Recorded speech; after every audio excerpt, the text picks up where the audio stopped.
എല്ലാവർക്കും ടെക്ലേ മലത്തിലേക്ക് സ്വാഗതം. നമ്മൾ ഇന്ന് ഡിസ്കസ് ചെയ്യാൻ പോകുന്നത് നമ്മുടെ പുതിയതായിട്ട് ഇറങ്ങാൻ പോകുന്ന ഐക്യൂ 10 കുറിച്ചാണ്. സോ ഈ സ്മാർട്ട് ഫോൺ നമുക്ക് ഇന്ത്യയിൽ മെയ് 26 ലോഞ്ച് ആവും. സോ ഇത് ചൈനയിൽ ഓൾറെഡി ലോഞ്ച് ആയിട്ടുണ്ട്. അതിന്റെ പേരാണ് iQOO Z10 ടർബോ പ്രോ എന്നൊരു ഫോണാണ് ചൈനയിൽ ലോഞ്ച് ആയിരിക്കുന്നത്. ആ ഫോണാണ് നമുക്ക് ഇന്ത്യയിൽ ഐക്യൂ 10 ആയിട്ട് വരുന്നത്. സോ അതുകൊണ്ട് തന്നെ അതിന്റെ സ്പെക്കും കാണൊക്കെ ഓൾറെഡി നമുക്ക് അവൈലബിൾ ആണ്. സോ നമുക്ക് നോക്കാം എങ്ങനെയുണ്ടെന്ന്. കാരണം വളരെ അഗ്രസീവ് ആയിട്ടുള്ള പ്രൈസ് റേഞ്ചിലാണ് വരുന്നത്. പിന്നെ ഐക്യൂ 10 എടുത്തവർക്ക് ഇച്ചിരി ഒരു വിഷമം കാണും. കാരണം അത് ഇത്ര അടുത്ത് ഐക്യൂ 10 അടുത്ത പ്രൈസ് റേഞ്ച് തന്നെയാണ് വരുന്നത്. സോ ഈ സ്മാർട്ട് ഫോൺ ഡയറക്റ്റ് റെസ്പോൺസ് എന്ന് പറഞ്ഞാൽ നമ്മുടെ പോക്കോ F7 വരുന്നുണ്ട്. വളരെ അഗ്രസീവ് ആയിട്ടാണ് ആ സ്മാർട്ട് ഫോണും വരുന്നത്. സെയിം ചിപ്സെറ്റും കാര്യങ്ങളൊക്കെ ആയിട്ടാണ് സ്മാർട്ട് ഫോൺ വരുന്നത്. നോക്കിയ സ്പെക്ക് നോക്കാം എങ്ങനെയുണ്ടെന്ന്. ഡിസൈൻ വൈസ് നമ്മൾ നോക്കുവാണെങ്കിൽ നിങ്ങൾ മേടിക്കുന്ന സ്മാർട്ട് ഫോൺ ആണ് ഐക്യൂ 10. സെയിം ഡിസൈൻ ആണ്. ഐക്യൂ 10R ഐക്യൂ 13 ഐക്യൂ 10 ഒക്കെ സെയിം ഡിസൈനും കാര്യങ്ങളൊക്കെ ആയിട്ടാണ് വരുന്നത്. പ്രത്യേകിച്ച് ചേഞ്ചസും കാര്യങ്ങളൊന്നും വരുന്നില്ല. സെയിം ഡിസൈൻ ആണ്. മെറ്റീരിയൽസിന്റെ ഡിഫറൻസ് ഉണ്ട്. 8.1 ആണ് തിക്നെസ് വരുന്നത്. 206 ഗ്രാം വെയിറ്റ് വരുന്നുണ്ട്. Plastic back, plastic frame, full plastic build ആണ്. IP65 റേറ്റിംഗ് ആണ് വരുന്നത്. പിന്നെ ഡിസൈൻ വൈസ് നമ്മൾ നോക്കുവാണെങ്കിൽ പേഴ്സണൽ പെർസ്പെക്റ്റീവ് ആണ്. ചിലർക്ക് ഇഷ്ടപ്പെടാം, ചിലർക്ക് ഇഷ്ടപ്പെടാണ്ടിരിക്കാം. കാരണം ഐക്യൂവിന്റെ ഇപ്പൊ കുറെ നാളായിട്ട് ഇതേ സെയിം ഡിസൈൻ ആണ് പൊക്കോണ്ടിരിക്കുന്നത്. ഡിസ്പ്ലേസ് നമ്മൾ നോക്കുവാണെങ്കിൽ 6.78 ഇഞ്ചിന്റെ ഒരു 1.5K 144 ഹെർട്സ് 10 ബിറ്റ് ആംലറ്റ് ആണ്. 4400 നിറ്റ്സ് ആണ് പീക്ക് ബ്രൈറ്റ്നസ് വരുന്നത്. HDR10+ സപ്പോർട്ട് ചെയ്യുന്നുണ്ട്. 300 ഹെർട്സ് സാമ്പിളിംഗ് റേറ്റ് വരുന്ന ഇൻ ഡിസ്പ്ലേ ഫിംഗർ പ്രിന്റ് സ്കാനറും കാര്യങ്ങളൊക്കെയാണ് വരുന്നത്. ഡിസ്പ്ലേ ഒക്കെ അടിപൊളിയാണ്. ടോപ്പ് നോച്ച് ഡിസ്പ്ലേയും കാര്യങ്ങളൊക്കെയാണ് ഉപയോഗിക്കുന്നത്. മൾട്ടിമീഡിയ എക്സ്പീരിയൻസ് ഒക്കെ അടിപൊളിയായിരിക്കും. ഓഡിയോ കാര്യം നമ്മൾ നോക്കുവാണെങ്കിൽ ഡുവൽ സ്റ്റീരിയോ സ്പീക്കേഴ്സ് ആണ്. ഹെഡ്ഫോൺ ജാക്കും കാര്യങ്ങളൊന്നും വരുന്നില്ല. നമുക്കറിയാലേ, ഇപ്പോൾ ഒന്നും വരാറില്ല. സോ അതുകൊണ്ട് തന്നെ മൾട്ടിമീഡിയ എക്സ്പീരിയൻസ് ഒക്കെ അത്യാവശ്യം നല്ല തന്നെയായിരിക്കും. ഡിസ്പ്ലേസും ഓഡിയോ വൈസ് കാര്യങ്ങളും നോക്കുവാണെങ്കിൽ അടിപൊളിയാണ്. നിങ്ങളൊരു ഡാക്ക് മേടിച്ച് വെച്ചാൽ മതി. നമുക്ക് ഹെഡ്ഫോൺ ജാക്കിന്റെ ഒരു ഓപ്ഷൻ ഇല്ലാന്നുണ്ടെങ്കിൽ ഡാക്ക് വാങ്ങിക്കാവുന്നേ ഉള്ളൂ. പെർഫോമൻസ് നമ്മൾ നോക്കുവാണെങ്കിൽ നമുക്കിവിടെ വരുന്ന പുതിയതായിട്ട് ഇറങ്ങിയ സ്നാപ്ഡ്രാഗൺ 8S Gen 4 ആണ് വരുന്നത്. 4 നാനോമീറ്റർ പ്രോസസർ ആണ്.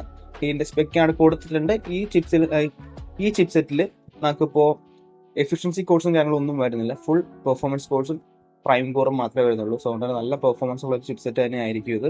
അഡ്രീനോ 825 GP ആണ് വരുന്നത്. 1150 മെഗാഹെർട്സ് റൺ ചെയ്യുന്നത്. LPDDR5X അൾട്രയും UFS 4.1 സ്റ്റോറേജ് ആണ് വരുന്നത്. സോ അതുകൊണ്ട് തന്നെ ഫാസ്റ്റ് മെമ്മറിയും ഫാസ്റ്റ് സ്റ്റോറേജ് ആണ് ഉപയോഗിച്ചിരിക്കുന്നത്. അതുകൊണ്ട് തന്നെ ഒരു സ്ലോ ഡൗണും കാര്യങ്ങളും നമുക്ക് വരാൻ പോകുന്നില്ല. അടിപൊളിയാണ്. അതിന്റെ കൂടെ തന്നെ നമ്മുടെ ഐക്യൂവിന്റെ ആണ് Q1 ചിപ്പ് വരുന്നുണ്ട്.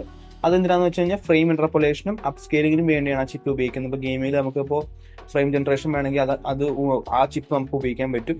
ഓട്ടോമാറ്റിക്കലി എനേബിൾ ആവും ഫ്രെയിം ഇന്റർപോളേഷനും അപ്പ് സ്കെയിലിംഗ് ചെയ്യാനായിട്ട്.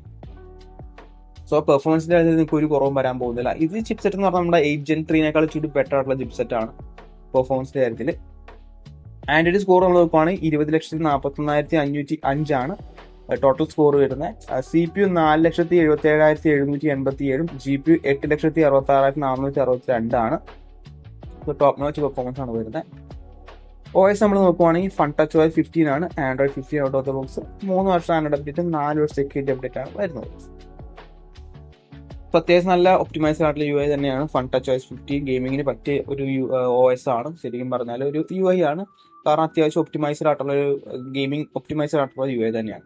അപ്പോൾ നമ്മൾ ക്യാമറ നമുക്ക് നോക്കുവാണെങ്കിൽ ഇച്ചിരി ഡിസപ്പോയിൻമെന്റ് ആണ്. കാരണം നമ്മൾ പറയുകയാണ് വലിയ കാര്യങ്ങളൊന്നുമില്ല. ടിപ്പിക്കൽ ഒരു 25 രൂപ പ്രൈസ് റേഞ്ചിലുള്ള ഫോൺ ആ റേഞ്ച് ക്യാമറ ആണ് ഇതിൽ കൊടുത്തേക്കുന്നത്. ഒരു 50 മെഗാ പിക്സൽ f1.8 ആപ്പത്തിൽ വരുന്ന സോണി DTS 600 സെൻസർ ആണ് വരുന്നത്. OS സപ്പോർട്ട് ചെയ്യുന്നുണ്ട്. 4K 60 FPS. സെക്കൻഡറി നമുക്ക് 8 mega pixel f2.2 ultra wide 1080p 30 FPS. ഇതാണ് ബാക്കിലെ ക്യാമറ.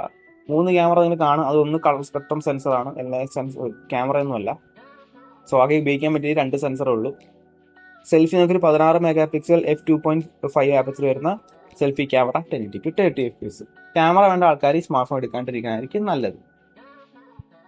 ബാറ്ററി നമ്മൾ നോക്കുവാണെങ്കിൽ 7000 mAh സിലിക്കൺ കാർബൺ ബാറ്ററിയാണ് ഉപയോഗിച്ചിരിക്കുന്നത്. ലാർജ് ബാറ്ററിയാണ് വരുന്നത്. 120 വാട്ടിന്റെ ഒരു ചാർജർ ബോക്സിൽ കിട്ടുന്നുണ്ട്.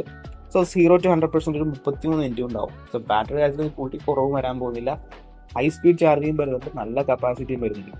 പിന്നെ ബൈപാസ് ചാർജിങ് സപ്പോർട്ട് ചെയ്യുന്നുണ്ട്. സോ നമുക്ക് നേരെ പ്ലഗ് കണക്ട് ചെയ്തുകൊണ്ട് ഗെയിം കളിച്ചാലും കുഴപ്പമൊന്നും വരില്ല. കണക്ടിവിറ്റി നമ്മൾ നോക്കുവാണെങ്കിൽ 5G വരുന്നുണ്ട്. Wi-Fi 7 ആണ് വരുന്നത്. ബ്ലൂടൂത്ത് 6.0 വരുന്നുണ്ട്. NFC വരുന്നുണ്ട്. IR ബ്ലാസ്റ്റർ വരുന്നുണ്ട്. USB Type-C 2.0. കണക്ടിവിറ്റി ഫീച്ചേഴ്സും ടോപ്പ് നോച്ച് തന്നെയാണ്. അടിപൊളി ഫീച്ചേഴ്സും കാര്യങ്ങളൊക്കെയാണ് ഇതിൽ വരുന്നത്. നെക്സ്റ്റ് പ്രൈസ് നമ്മൾ നോക്കുവാണെങ്കിൽ 2 വേരിയന്റ് ഉണ്ടാവും. ബേസ് വേരിയന്റ് മിക്കവാറും 12 to 56 GB വരാണ് സാധ്യത കൂടുതൽ. ഇനി ഇച്ചിരി അഗ്രസീവ് ആക്കാൻ വേണ്ടി 8GB 256 വരുമെന്ന് അറിയത്തില്ല. പിന്നെ മേളിയിട്ട് 16GB 256, 16GB 512 ഒക്കെ വരാൻ സാധ്യതയുണ്ട്. പ്രൈസ് റേഞ്ച് നമ്മൾ നോക്കുവാണെങ്കിൽ ഒരു 35 ആ റേഞ്ച് ആയിരിക്കും വരാൻ പോകുന്നത്. കാരണം അതിന്റെ താഴെ പ്രൈസ് ചെയ്യാൻ സാധ്യത കുറവാണ്. കാരണം എന്ന് പറഞ്ഞാൽ ഐക്യൂനിയോ 10R ഉള്ളതുകൊണ്ട് തന്നെ അതിന്റെ താഴെ പ്രൈസ് ചെയ്യാൻ സാധ്യത കുറവാണ്. ഒരു 35 to 40 ഇടയിലൊക്കെ ആയിരിക്കും ചാൻസ് കൂടുതൽ. സോ നമുക്ക് വരുമ്പോൾ അറിയാൻ പറ്റും. ഇതാണ് 35,000 രൂപയ്ക്ക് കിട്ടുന്ന സ്പെക്കും കാര്യങ്ങളൊക്കെ വരുന്നത്.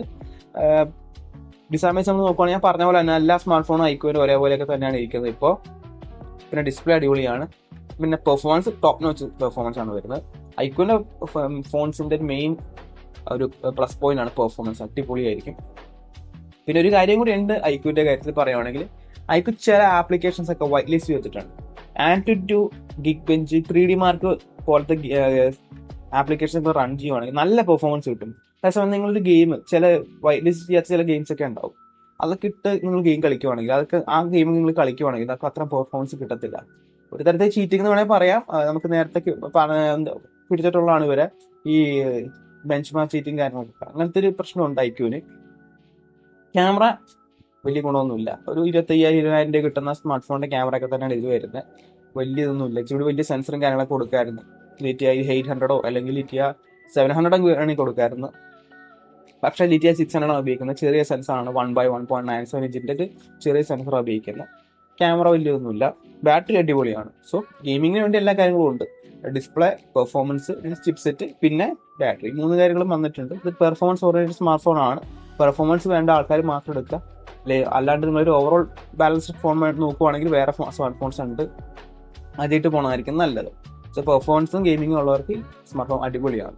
സോ ഈ സ്മാർട്ട് ഫോൺ മെയ് 26 ഇന്ത്യയിൽ ലോഞ്ച് ആവുന്നത്. സോ കാത്തിരിക്കുക. ഐക്യൂനിയോ 10R എടുക്കണ്ടെന്നാണ് ഞാൻ പറയുന്നത്. ഈ സ്മാർട്ട് ഫോൺ എടുക്കാനായിരിക്കും ബെറ്റർ. സോ കാഴ്ച ഇതാണ് ഇന്നത്തെ വീഡിയോ. ഇഷ്ടപ്പെട്ടാൽ ലൈക്ക് ചെയ്യുക, സബ്സ്ക്രൈബ് ചെയ്യുക, hit the bell icon feature നോക്കി നെക്സ്റ്റ് വീഡിയോ കാണാം.